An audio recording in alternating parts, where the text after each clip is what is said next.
Deal breakers, big movement. I mean, for example, I remember a Victorian terrace building, 2-storey, but the side wall had actually rotated, meaning it had moved outwards at the top by about 150 millimetres. Wow. That's 6 inches. So to me, that was a deal breaker. If it was 30 millimetres, probably not. You know, but you'd still be advising, look, there are ways of holding those two walls together. There are rods, there's ways of doing it.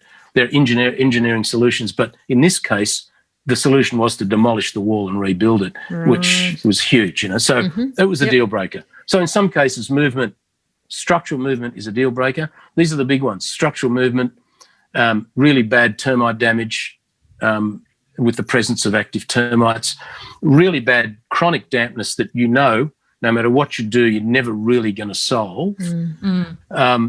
Because what can happen, even if you, in a Victorian building, say, with no cavities, if you go to the expense of having a damp course installed, and that can be expensive, and sometimes you can't do it depending on the circumstances, you know, of where it is and if you can't get next door and all of this. But if you've got access and you can do the damp course, which is expensive, you can do it by injection or you can actually put a physical damp course in.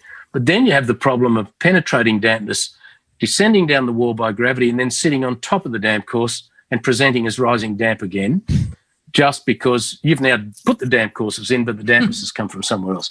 So if that's suspected, then that's a deal breaker. It might be that a roof's important. That's the main thing about a house. It shelters you.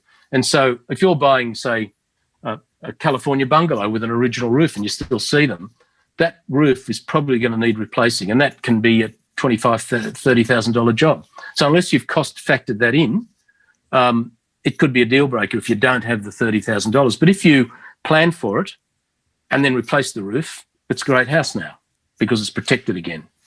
Yeah, and I guess that sort of comes down to there's certain things that we all know have to be replaced or dealt with at some point in the ownership of a property, and all roofs at some point need replacing. And absolutely, they'll look forever.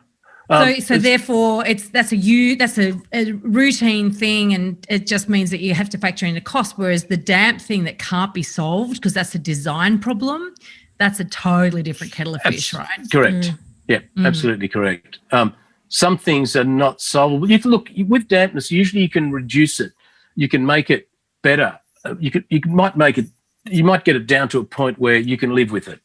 You know, but remember, certain types of buildings will never not have some dampness. Victorian buildings will have some dampness.